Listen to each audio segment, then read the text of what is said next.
Hello po. Magandang gabi po mga kasundo. At ito po si Kuya Barry. Siya nga po pala, ito ang aking natural voice. Wala siyang effects. Ito po yung ating kauna-unahang live stream. So, medyo ninenervyos ako. Anyway, gusto ko magkwento. Matagal ko nang gustong gawin to, magkwento ng live para sa mga kasundo, mga kasama natin. Pasensya na kung medyo may mga mali. Siyempre unedited to, walang edit. So pag may mali, pagpasensyaan nyo na lang. Anyway, babasa tayo ng isang email.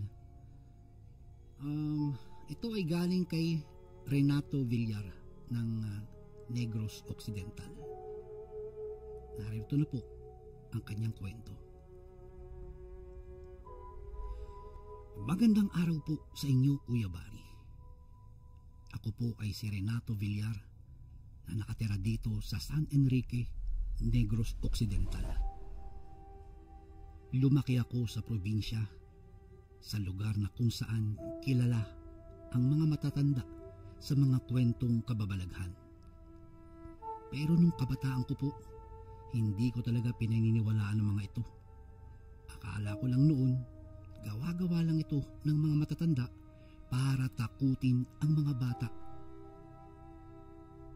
Hanggang sa isang gabi, napatunayan kong totoo pala ang mga sinasabi nila, dahil ako mismo ay ang nakasaksi ng isang nilalang na matagal nang pinaniniwalaang umiikot-ikot sa aming baryo.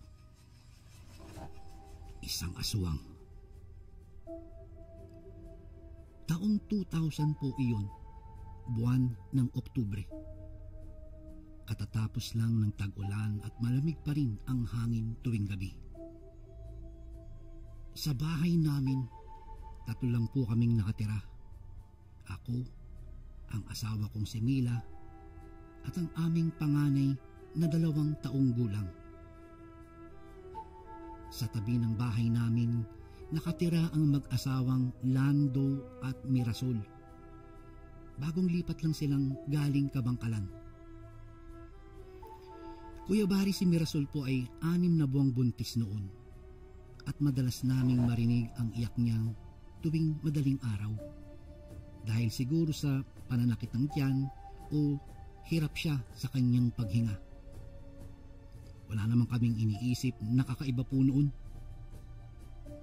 Hanggang isang gabi, siguro po mga bandang 11:00, habang nag-aayos ako ng mga lambat sa harapan ng aming bahay, napansin kong tila may aninong dumaan sa gilid ng bakuran.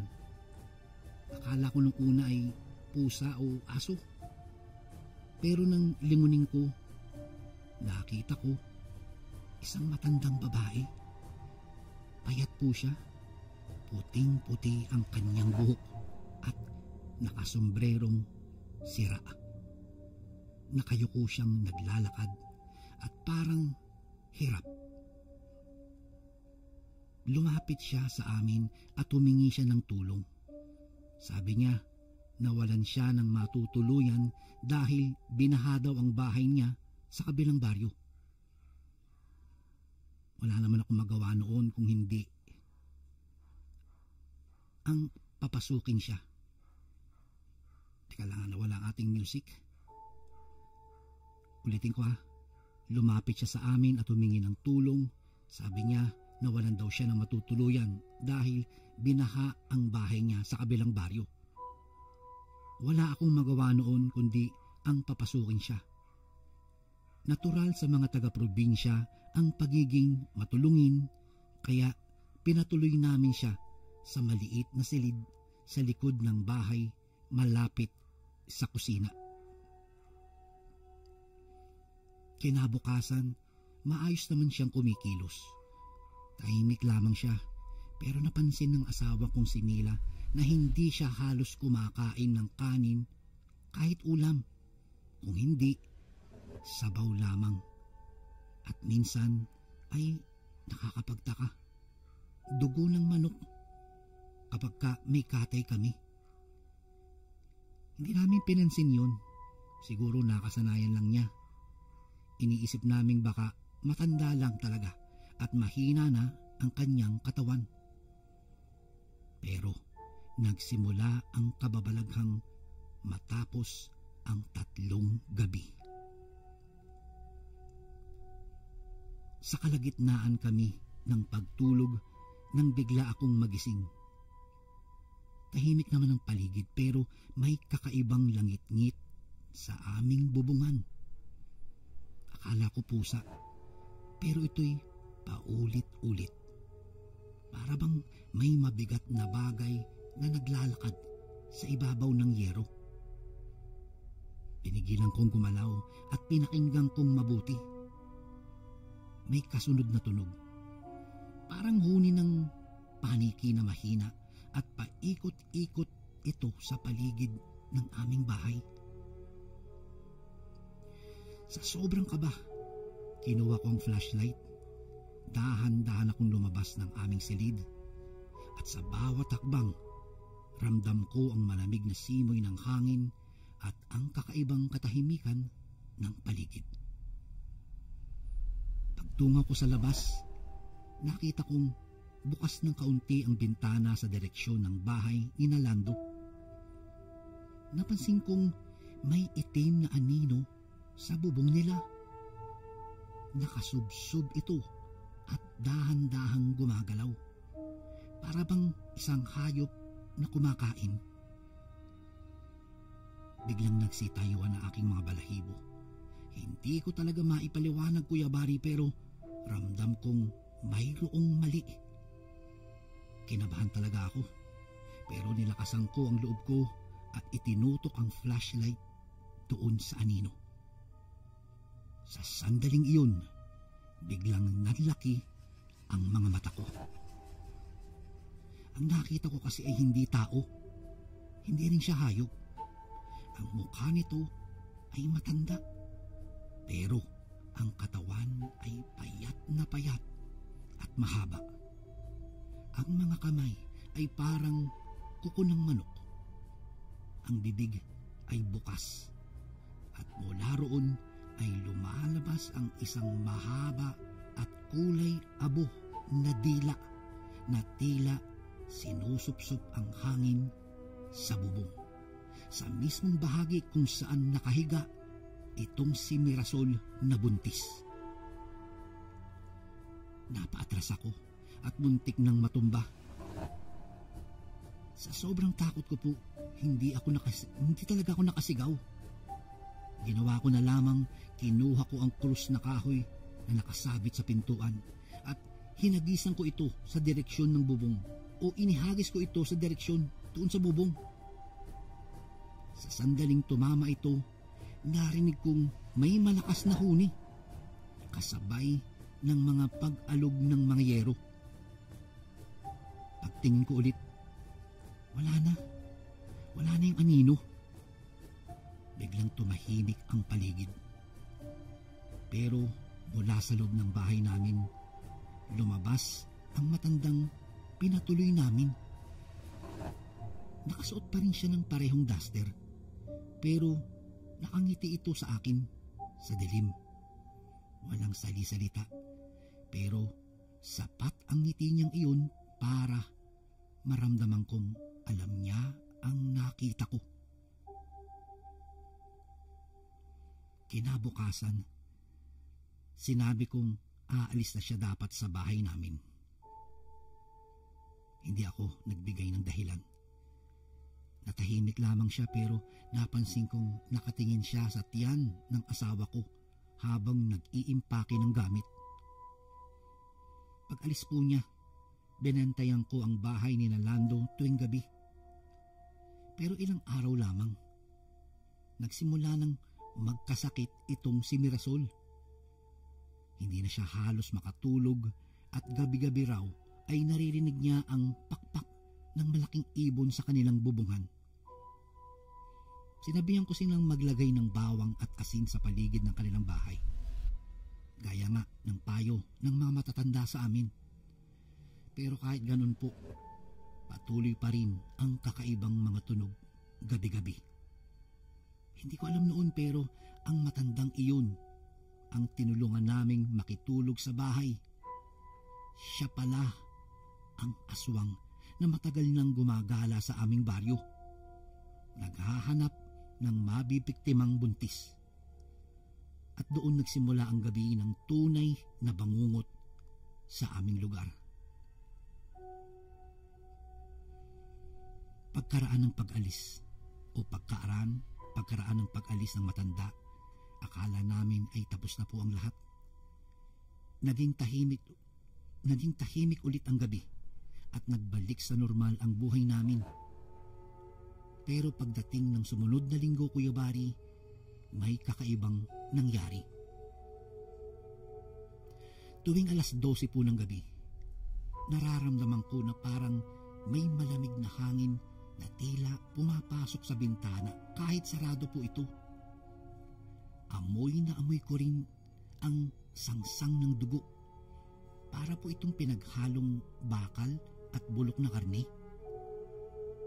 Kapag ganitong oras, tahimik na tahimik po ang buong paligid. Pero tila may mahina akong naririnig na pag-ungol mula sa bahay ng mag-asawang Lando at Mirasol. Isang gabi po, habang nasa labas po ako, napansin kong para pong may usok na mababa sa lupa. Ang liwanag ng buwan ay tila maputla at sa ilalim nito ay kita kong kumikintab ang lupa na parang may dugong tumutulo. Kinabahan ako. Sinundan ko ito. Dahan-dahan habang hawak ko ang maliit kong lampara. Ang mga aso sa paligid ay nagsimula ng magsitahulan. Pero walang sino mang lumalabas ng bahay. Huminto ako sa tapat ng bahay ni Nalando. May nakita akong bakas ng paa sa putikan. Hindi ito ordinaryong bakas dahil mahaba ito at parang matatalim ang dulo. Hindi ito yapak ng tao at lalong hindi yapak ng isang hayop. Pero parang pinaghalo yung dalawa. Maya-maya'y biglang bumukas ang bintana sa itaas. Saglit kong nasilayan ang anino ng isang babae. Payat, nakayuko, at may mahabang buhok na parang tinatangay ng hangin. Tumingin ako sa loob at nakita kong, si Mirasol. Si Mirasol ay nakahiga, nangihina, at ang tiyan niya ay parang unti-unting lumiliit. Dali-dali akong bumalik sa bahay at ginising ko si Mila.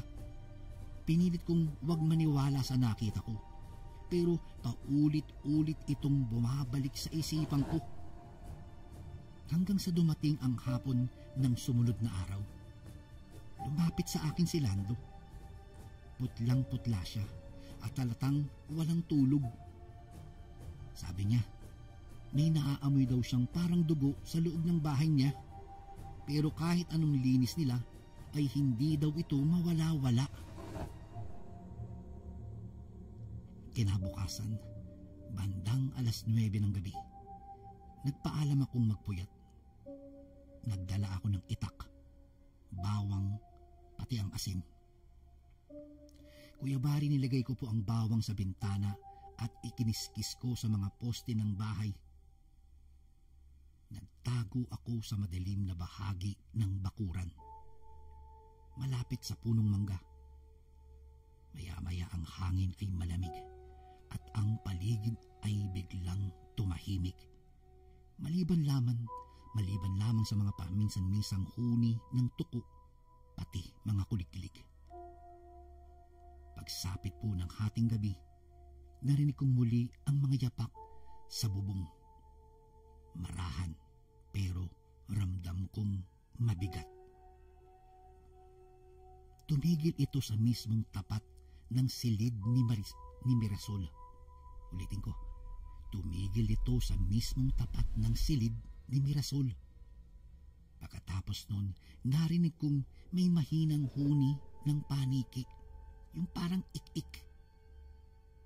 Nang itinutok ko ang lampara, nakita kong may itim na anino sa bubong na dahan-dahang gumagalaw.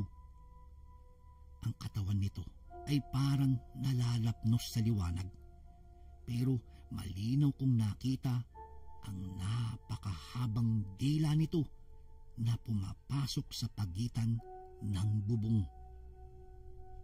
Sa sandaling iyon, nakaramdam na talaga ako ng sobrang kaba, pero sinubukan kong lumapit pa rin.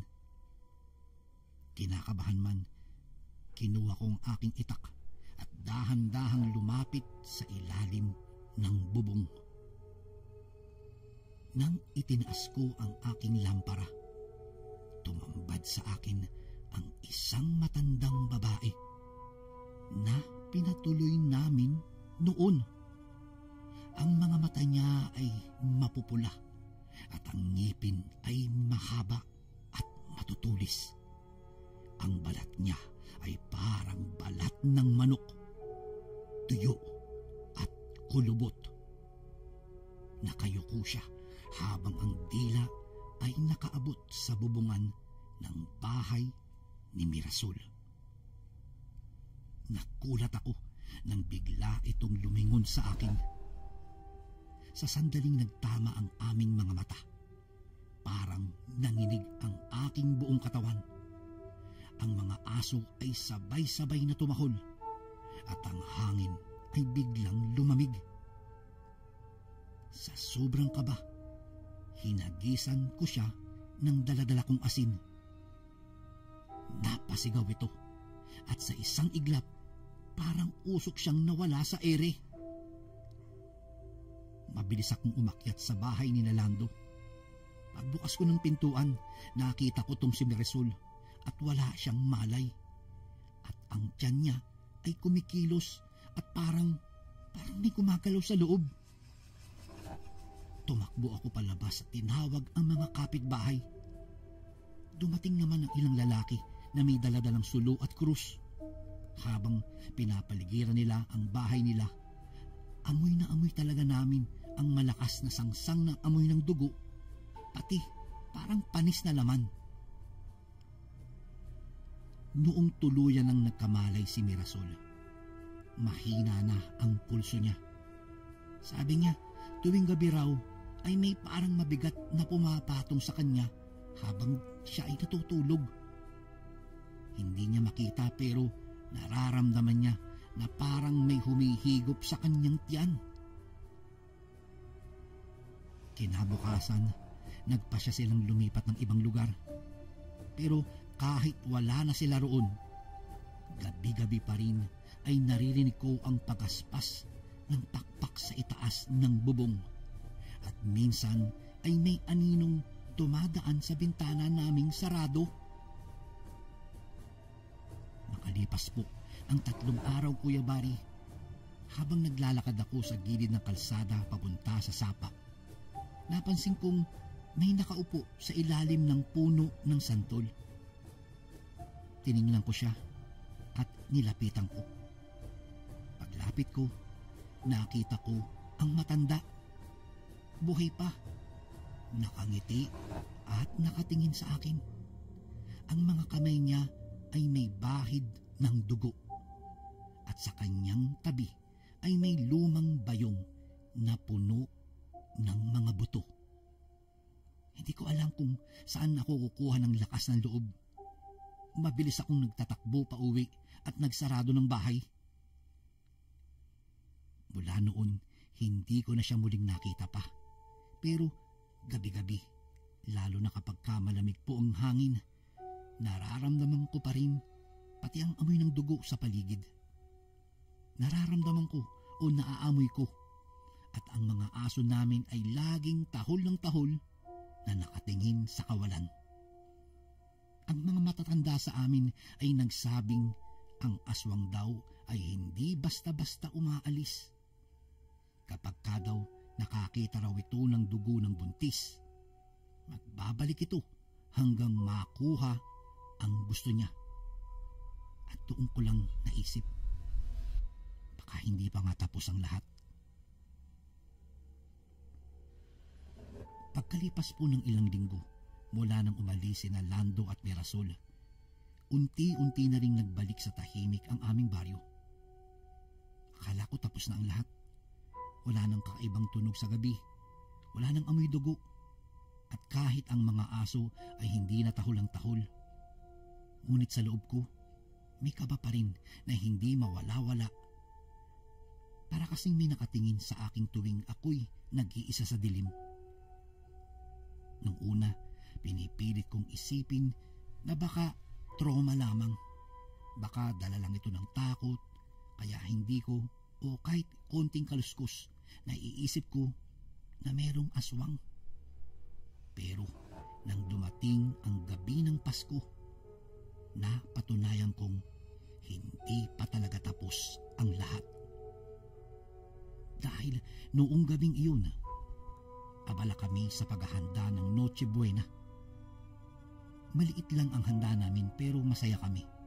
May pansit, tinapay, konting prutas. Tahimik na tahimik naman ang paligid. At sa labas ay naririnig ko ang tulog ng mga kuliglig. Habang nag-aayos po ako ng lamesa, napansin kong may liwanag sa labas ng bahay. Mahina ito pero nakita kong mapula.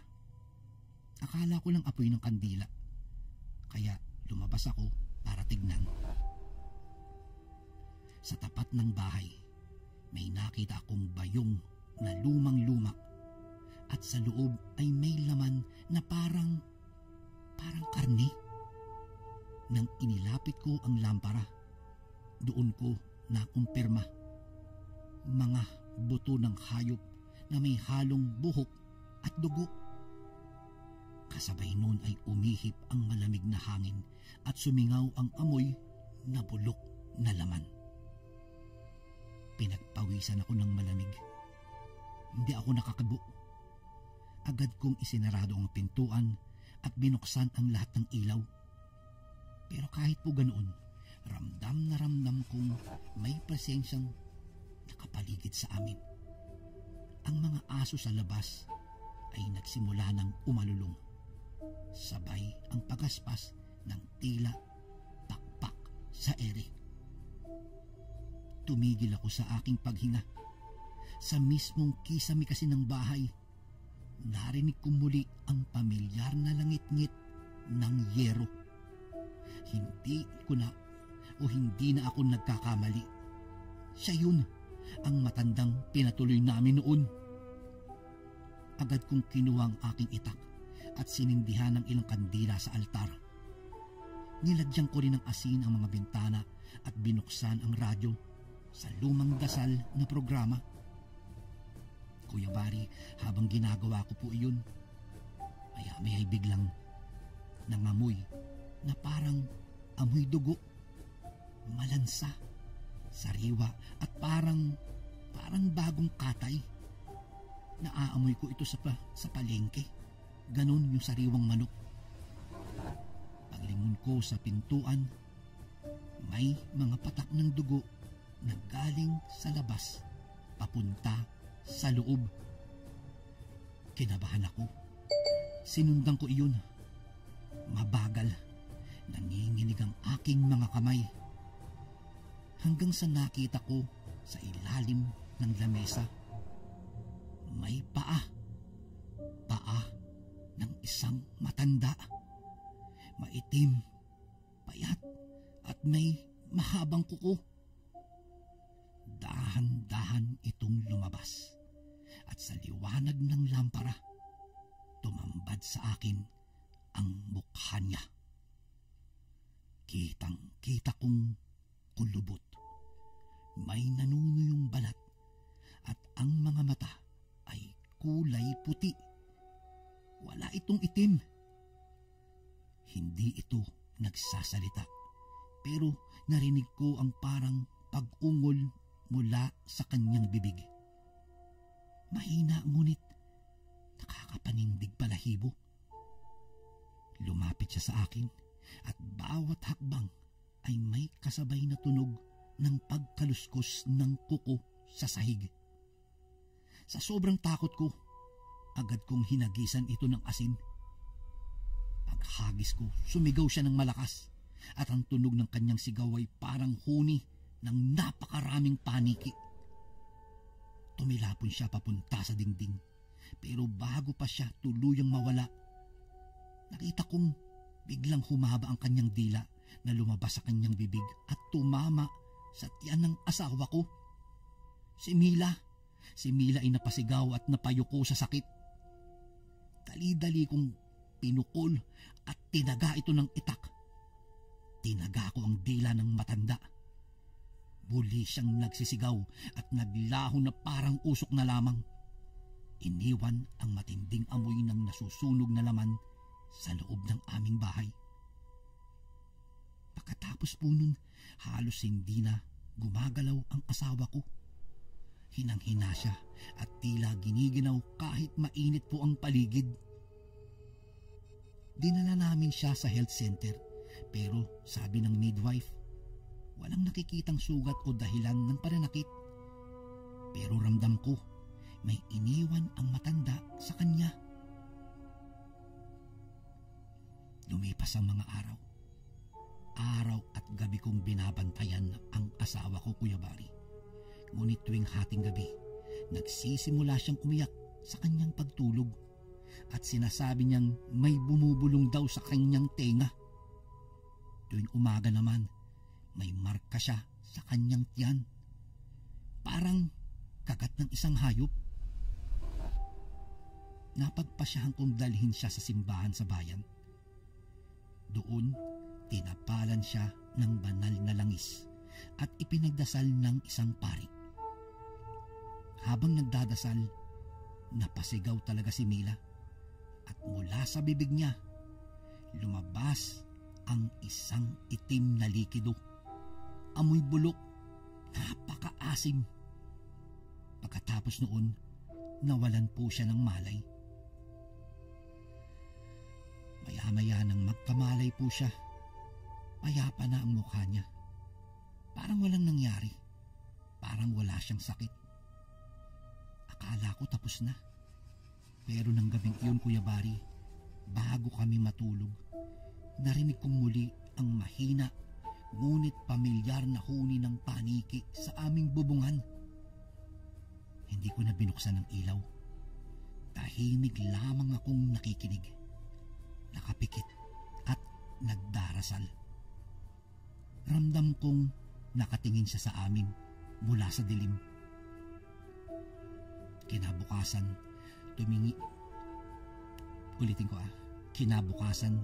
tumigil na ang mga kakaibang tunog. Lumipas ang mga araw, bumalik na ang normal. Normal na ang lahat. Pero mula noon, hindi na ako nagpatuloy pa sa pagtira o hindi na ako nagpatuloy ng stranger po sa aming bahay. Lumipat na kami sa bayan, malayo sa lugar na iyon. Tuwing maaalala ko ang matanda, Kuya Bari, parang naririnig ko pa rin ang sigaw niya noong tinamaan ko sa paghagis ko sa kanya ng asin. At sa tuwing makakaamoy po ako ng dugo o makakarinig ng pagaspas ng pakpak sa gabi, nanlalamig pa rin ang katawang ko. Hanggang ngayon, hindi ko alam kung saan siya galing o kung buhay pa ba siya. Pero isang bagay po ang aking natutunan: hindi lahat ng matanda ay dapat kaawaan. Dahil minsan sa mukha ng kawawa nakatago ang pinakamatinding kasamaan. Kuya Bari, hanggang dito na lang po ang aking kwento. Sana po ay mapili niyo pong basahin ito sa inyong channel. Lubos na Gumagalang, Renato Villar. Grabe. Hindi ako makapaniwala sa kwentong ito. Sa tingin nyo, totoo ba yung nangyari kay Renato? Pwede, no? Aswang ba talaga o may makatwirang paliwanag? Kasi biglang nawala, dumating nawala. Hindi naman natin kasi masasabi. Ang aswang, hindi mo alam kung nandyan lang sa tabi mo. Kahit na umaga, sabi nga ng iba, nakikisalamuha daw sila. Tsaka isa pa, no? Bakit kaya kadalasan sa mga kwento ng aswang, matandang babae palagi ang inuugnay? Ito ba isang klase lamang ng representasyon ng takot ng mga tao sa kanilang pagtanda o talagang may batayan sa kultura? May tanong ako sa inyo, ano kaya ang pinaka-epektibong panlaban sa aswang? Ayon sa mga matatanda sa inyo. Ano? Comment nyo lang. Kasi marami nagsasabi asin, bawang. Pero pinakamalupit na weapon siguro is panalangin. Yung mga taga Negros Occidental, may mga narinig ba kayong katulad ng kwento ni Rodel? Ni Renato pala. May mga baryo bang sinasabing may aswang hanggang ngayon? Pwede, di ba? Taga saan ka ba? Anong mga kwentong kababalaghan ang sikat sa lugar nyo? Comment mo naman. Pwede ring hindi talaga aswang ang nakita ni Renato. Pwede ring guni-guni lang, dulot ng kanyang takot, pagod, o kanyang trauma. Sabi nga ng iba, ang aswang daw ay mga nilalang na sinumpa. Hindi pinili ang pagiging halimaw. Papaano ko ang matandang iyon ay biktima rin ng sumpa? Alam ko kasi ang aswang pinapasa, ipinapamana. Ano sa tingin nyo ang nangyari doon sa matanda? Buhay pa kaya siya o nasa paligid pa lang? Binabantayan siguro sila. Naghahanap siguro ng bagong biktima. Part ng kulturang Pinoy mga ganitong kwento. Pero sa modernong panahon ngayon, bakit kaya patuloy pa rin nating pinaniniwalaan ng mga aswang? Dahil ako naniniwala na totoong may aswang. Alam niyo kung bakit, mga kasundo? May nagkwento sa akin, isang kaibigan. Alam mo kung saan daw marami? Hindi sa probinsya. Nandito daw sa Maynila. Sa Taguig. Marami na rin nagkumpirma sa akin na tuwing gabi talagang buntis ang pinupuntirya.